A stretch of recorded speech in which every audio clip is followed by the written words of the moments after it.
I'm Franco Terrazzano.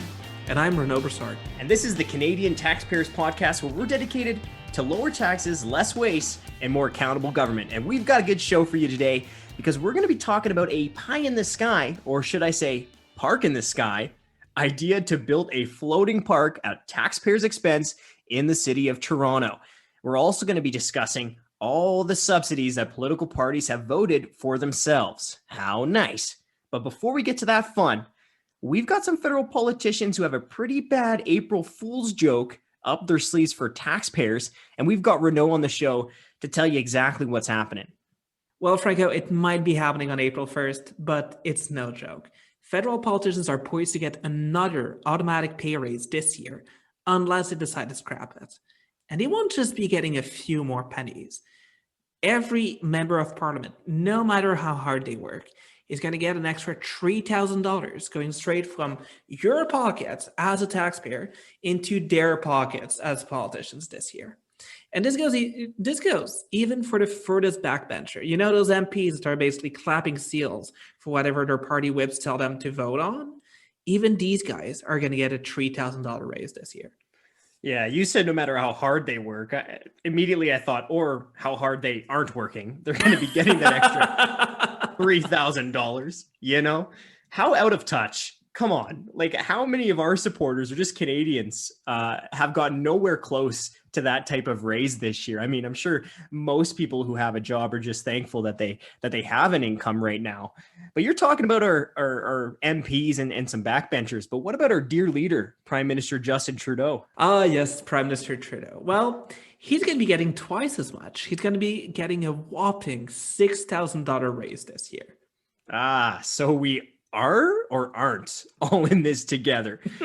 Oh my. Okay, I got to play a little devil's advocate because that's what I like to do on this show. Now, here's an argument I've heard before and I want to get your take on it. Sometimes I hear people say, well, come on, guys, go easy on these politicians. They're underpaid, and if we just gave them a little bit of more money, we'd get some better results and we might even get some better people running for office. So Renaud, how do you respond to a take like that? You know, that's probably one of the oldest myths in Canadian politics. It's important to realize just how well politicians are paid in this country. The most basic members of parliament, you know, those clapping seals we talked about, the most basic members of parliament get $182,600 every year in salary. Now, that's even before their benefits, such as all the free flights, their pensions that they get at taxpayers' expense. Even before all of that, they are already in the top 2% of income earners in the country. And whenever they get some role as committee chair or parliamentary assistant or whatever, they get an additional bump in their take-home pay on top of that. Yeah, so you hear that out there? Don't feel too bad for our politicians. They're taking home a big six-figure paycheck. And Renaud, I think you answered that excellently. And here's another one. I mean, you don't want our politicians to be financially divorced from the realities facing the people they're supposed to represent, right? We need to remember that the politicians are supposed to represent the people. And when they make decisions, we want them to have an understanding of what the people are going through. Now, on top of that, though, you mentioned something about an additional bump. So additional money that politicians can get for taking on extra roles. Can you just explain that? Oh, of course. So whenever they get some kind of parliamentary role, they get extra money that comes with it. It ranges from $6,200 for a committee's vice chair, and God knows there's a ton of those guys. But it goes all the way to doubling their salary, or an extra $182,000 for the prime minister. Actually, you're talking about people being divorced from reality. You know, government ministers and the leader of the opposition get a $87,000 bump to their paycheck, which leads to a really funny situation where our current Minister for Middle Class Prosperity just happens to be in the top 1% of income earners in the country. So what you're telling me is if I want to enter the middle class or exceed the middle class, I just need to become a minister. That's what you're telling me. Oh yeah, the best way to exceed the middle class is becoming the Minister for Middle Class Prosperity. Right there, you're leaving the middle class.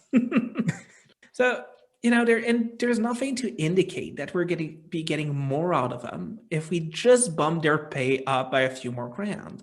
Like, once again, the most basic MP gets a better salary than 98% of the constituents they represent. Would we really get that much better MPs if we bumped it up to 99% of the constituents? Yeah, that's a good point. I mean, as you're saying, $180,000, that's a ton of money. I mean, surely our members of parliament could muster up some money to forgo their raise this year. And also, if I'm not mistaken, this isn't exactly the first raise federal politicians got mid-pandemic. You're absolutely right, Franco. Last year, the height of the first wave of lockdowns, federal politicians got a $3,700 raise on April 1st. And at the time, they defended the move, saying they forgot about it until it was too late, which, is kind of convenient. And that's when thousands of CTF supporters and Canadians at large sprung into action, emailing their members of parliament and ultimately convincing over 200 of them to donate their raises to charity. Yeah, I remember that for sure. I mean, it really just goes to show just how important it is for people to take action when they disagree with something politicians are doing. And I think for our people, that's pretty often. I know it is for me. But really, there's real strength and power in numbers. And, when thousands of us get together and tell politicians to do something or to stop doing something, it becomes pretty hard for our politicians to ignore us. Absolutely. And that's why we launched a petition asking federal politicians to take a pay cut this year instead of their automatic pay raise. Politicians still have 2 weeks to act and cancel their raise. And we've seen just how fast they can act when they put their mind to it. Last year, they planned, proposed, and implemented the CERB program, those $2,000 checks they sent to a bunch of people. That was implemented in a matter of days. So 2 weeks is ample time for MPs to get rid of their raises and cut their pays. All they need is the motivation to do it. And we're confident that thousands of taxpayers banding together and asking them to do so will be a pretty good motivator, especially in a minority government. Yeah, absolutely. And it's not like politicians must have their pay go up every single year. It's not like some law of gravity. We actually have seen some politicians in Canada show solidarity with struggling taxpayers and take a pay cut. We had some politicians in Halifax take a pay cut. In my neck of the woods, we had Lethbridge City Council. They took a pay cut. We have an MLA in Alberta, Drew Barnes. We had him on the show. He's donating 20% of his pay to charity, and he's also pushing his colleagues to follow in his steps and take a 20% pay cut. So we know it's possible. We know politicians can, in fact, reduce their own pay. They just need the political will to do it. And I think our supporters can really give them that type of motivation. Well, on that, Renaud, thanks for bringing this up. Thanks for staying on our federal politicians to do the right thing. And if you're listening, help us make sure these politicians hear your voice by signing our petition, asking for MPs to take a pay cut. And you can find a link to that petition in the show notes. And this is Renaud back with you again for Deep Dive, the part of the show where we dive deeper into all the important stories affecting Canadian taxpayers.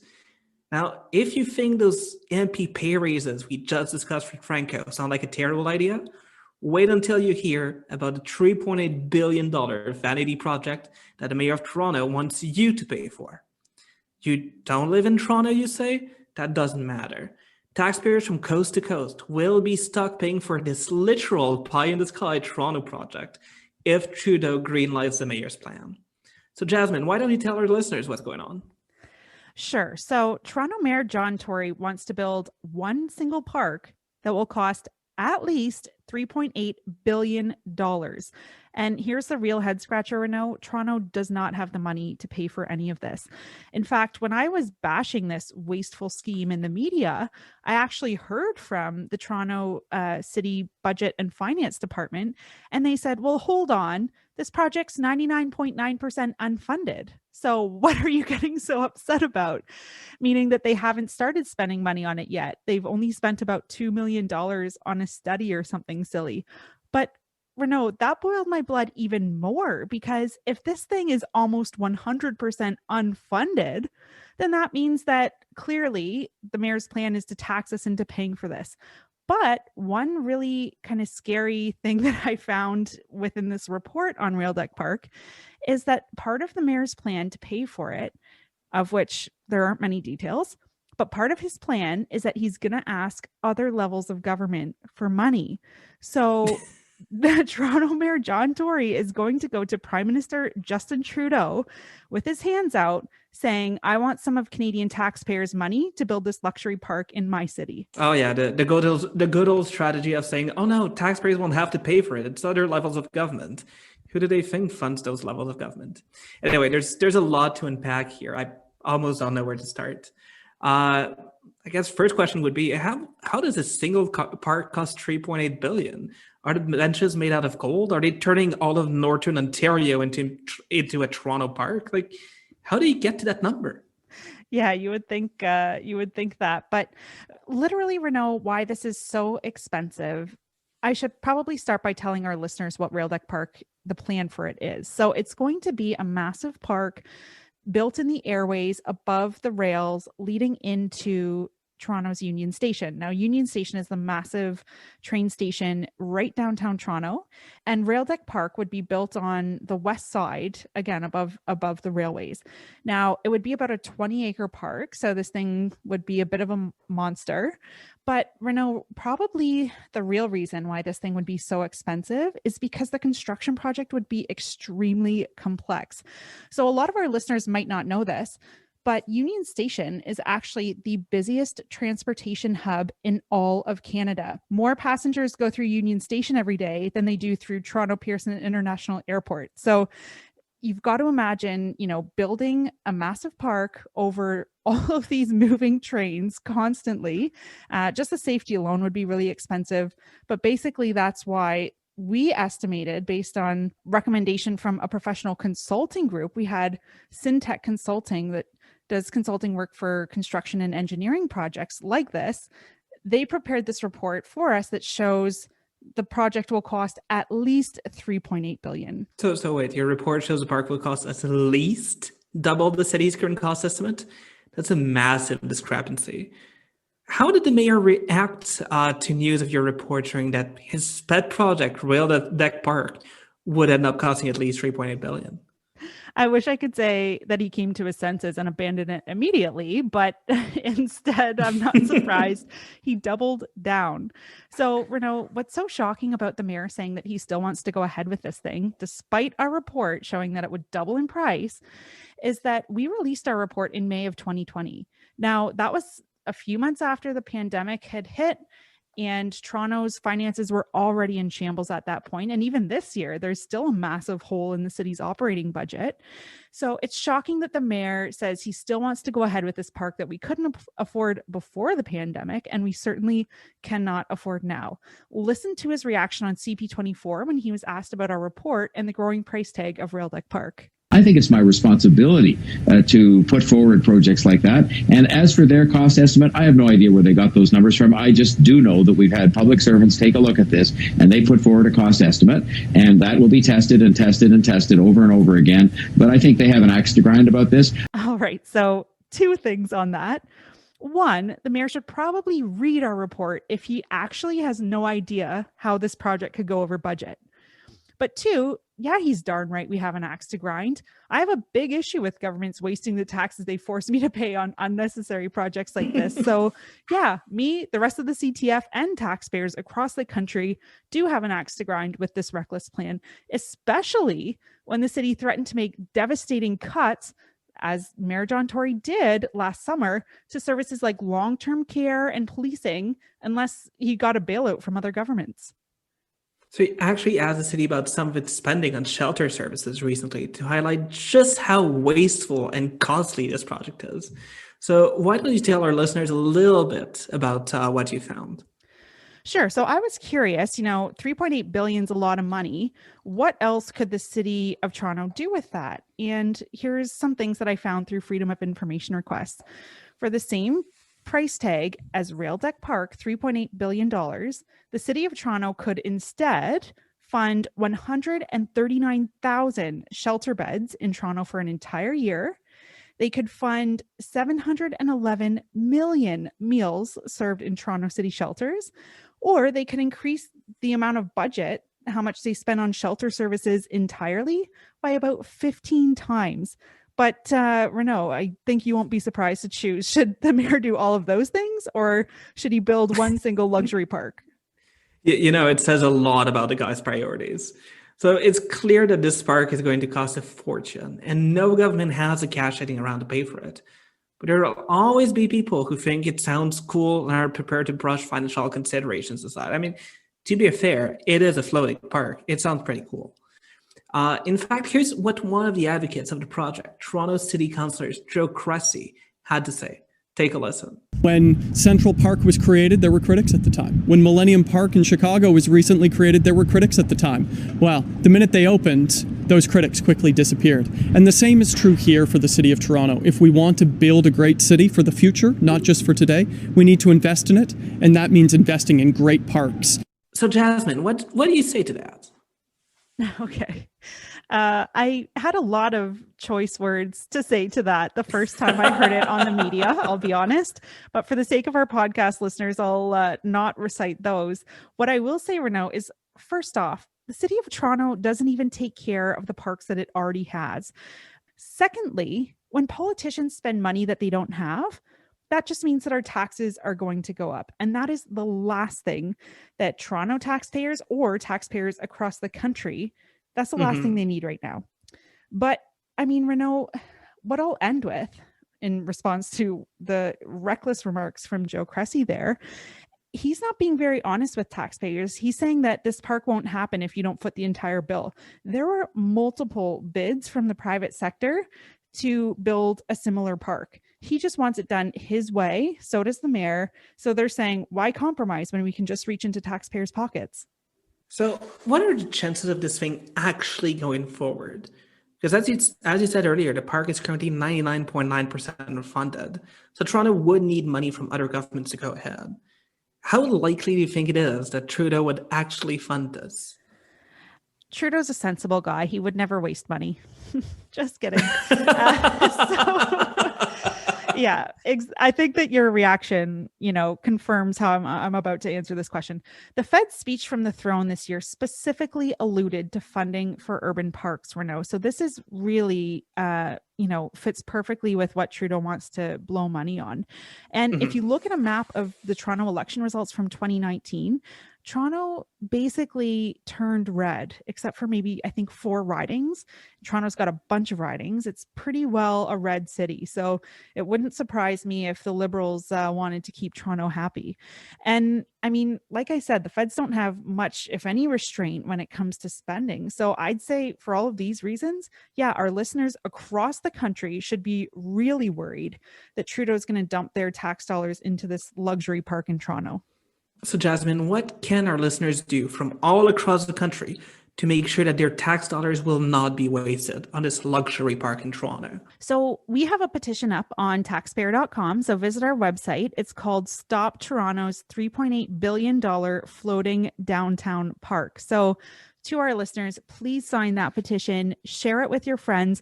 As Renaud said at the beginning of this segment, it's not just Toronto taxpayers who are going to be stuck paying the bill.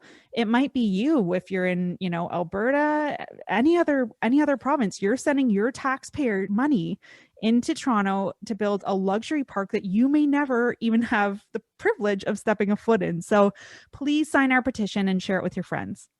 You've convinced me. I'm going to go sign it right away.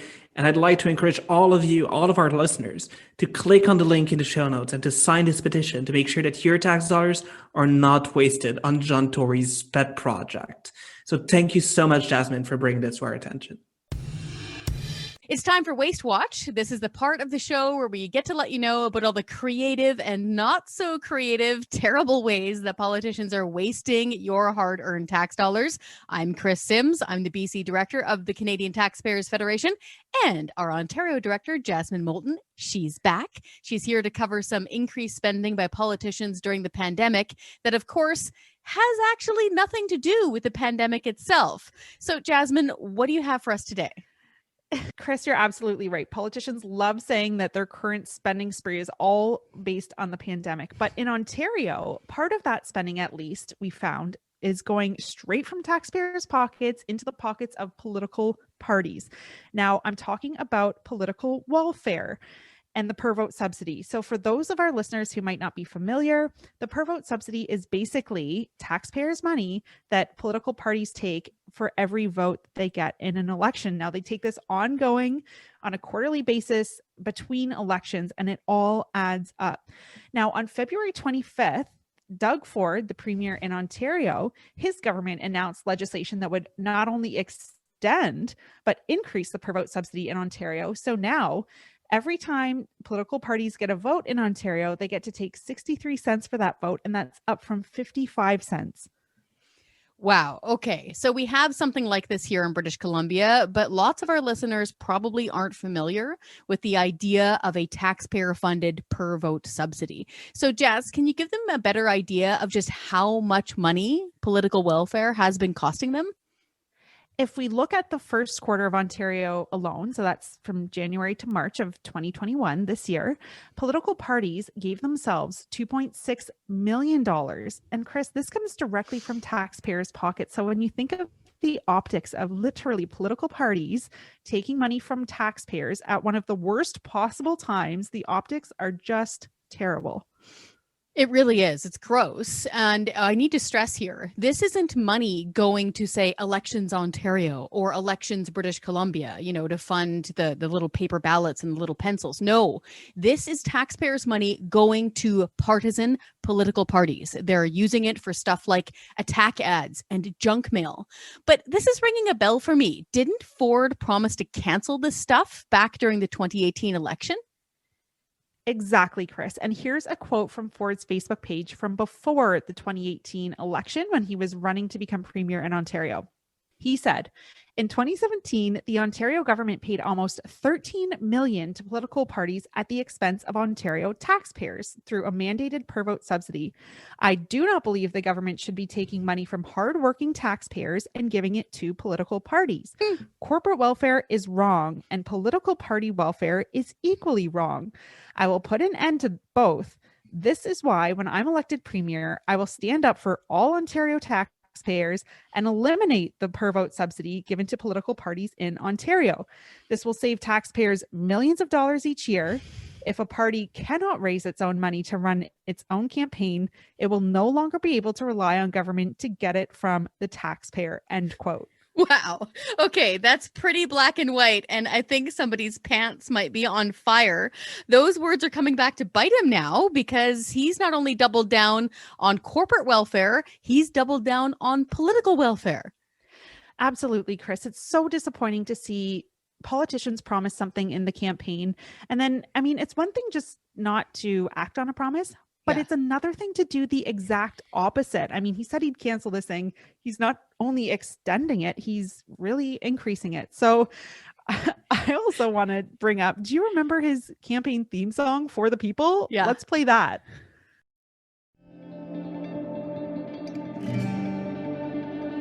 For what's best for our lives, for the people.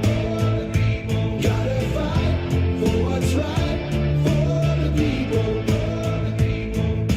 Right now is the time, we gotta speak our minds. Bring us hope, bring us change, for the people. For the people. Political welfare is the opposite of for the people. It's literally from the people's pockets to political party coffers. But Chris, wasn't there something similar that happened out in your neck of the woods? Yeah, for sure. We even call it politician or political welfare out here too. And so back a few years ago, they made this big production in Fufara because they canceled big corporate and big union donations going to political parties. And people thought this was a reason to celebrate, that it would be more, accessible for direct democracy, all that great stuff. But here's the big catch. Instead of fundraising on their own, instead of going door to door or holding, politician idol or something to raise money, they took money from taxpayers instead. They're taking more than $16 million over 4 years. It was supposed to be sunsetted sometime this year, but surprise, surprise, we're hearing nothing about that from BC Premier John Horgan. So we're not sure yet if they're going to cancel the program. But here's another catch. much. Not only did they take more than $4 million per year from taxpayers and give it to politicians and their political parties, but when you're done an election here in BC, you can turn around and apply to Elections British Columbia and get 50%, half of your campaign costs reimbursed. By whom? The taxpayer, of course. It's gross. So the gravy train clearly doesn't stop in Ontario. It goes all the way out to the West Coast. I'm sorry to hear that. But, you know, our listeners really, if you are listening to what Chris and I are telling you right now and you're feeling enraged, I don't blame you, but I'd encourage you, reach out to your politicians, let them know that you're paying attention and that what they're doing is wrong. Send them an email, give them a call, or send them a letter and tell them to end political welfare now. Yeah, for sure. They'll probably even be surprised that you know about it. So make sure you hold their feet to the fire. But Jasmine, I just need to play devil's advocate here. So big cheerleaders of the per vote subsidy for political parties do try to make the argument that it's important for our democracy, that this is a cleaner way of giving political parties money, and that without it, they wouldn't have any money. What do you say to that argument? Well, the feds phased out the per vote subsidy in 2014 under Stephen Harper, and they've been doing just fine. So I think democracy will survive, in fact, thrive without the per vote subsidy. And Chris, I should also mention, you know, Ford ran on this campaign platform to end political welfare very clearly, and he won very clearly. So democracy, if anything, should dictate that he should actually keep the promises that he made and that he was elected on. And finally, ending per vote subsidies actually makes political parties a lot more accountable to their members and supporters instead of being able to just rely simply on subsidies for their support. Yeah, exactly. Because then you're actually talking to people who are donating to you, and they'll be eventually demanding value for money. So it just works that way. They could do all sorts of things. I remember back when the Reform Party first started, there was a joke that they used to pass around an old KFC bucket in order to put $5 or $10 in. They could do all sorts of things to raise money. I mean, we don't care. Hold a political idol. I always made the funny suggestion of saying they could have a yogic flyer competition. I remember Doug Hennig used to run a party called the Natural Law Party. Very funny people in that party, and they did all these sorts of acrobatics. And so, you know what? Give her, but don't take it from taxpayers. But before we go, there's another form of political welfare of political parties taking money from taxpayers that we should mention. So political parties across the country have actually taken the federal wage subsidy that was just rolled out during the pandemic, and it was intended to help struggling businesses, but they're taking it. Jasmine, can you tell us more about it? Can you imagine that, being a politician and creating a program that you yourself would directly benefit from? That's exactly what happened in Ottawa. So these federal parties all voted on the wage subsidy that was designed to help struggling businesses weather the pandemic.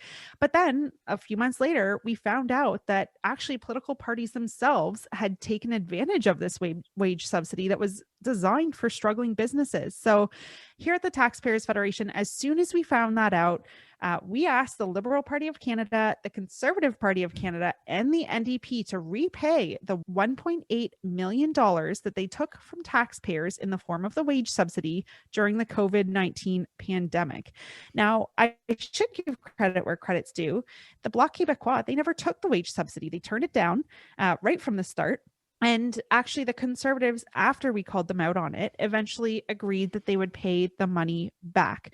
But Chris, it's worth pointing out that, you know, in case any of our listeners are feeling bad for these political parties, I highly doubt it, but just I should mention, these political parties have benefited from generous tax credits and reimbursement programs that have resulted in hundreds of millions of subsidies from taxpayers since 2016. So they should not be hurting. They've already got huge taxpayer subsidies. And I wish that I could say that the gravy train just stopped with the federal parties, but actually we found out that there were some provincial parties that took the wage subsidy as well. And I think our listeners might be surprised to hear that we found out that the UCP in Alberta was one of those parties. So as soon as we discovered this, we launched a petition. So I'd encourage all of our listeners, please visit taxpayer.com, our website, and search for political parties must repay wage subsidies. Sign the petition, share it with your friends, and let's end political welfare in Canada. That's it. That's the show. But right before we go, we got some fan mail that we want to talk about. In last week, actually got a piece of really nice fan mail from one of our supporters in Quebec that wants to thank us for all the incredible work that we do. And saying that we do a better job than the official opposition. Now, I don't know if that's true, but I'm willing to take the credit whenever that's being said. Yeah, that sounds nice. I also got some friendly advice from our friends on Twitter. Here's from a Jason Ashmore who tweeted at me saying, quote, "Do some work, Franco. Don't believe everything you read. Try doing some research," end quote. Oh, well, thanks, Mr. Ashmore. And just to be clear, the only reason why it sounds like we do some research is thanks to our fantastic investigative journalist, James Wood, who actually edits all of these podcasts and make it sound like we know what we're talking about. Thanks, Jimbo.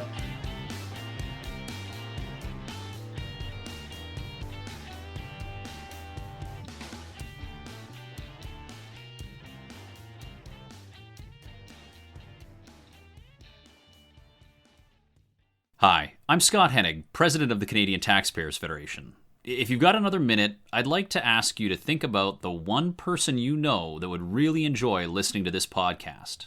Do us a favor and do them a favor and send them a quick note to let them know about it. At the Canadian Taxpayers Federation, we believe there is power in numbers. That's why we've worked so hard to build an army of taxpayers who are ready to push back.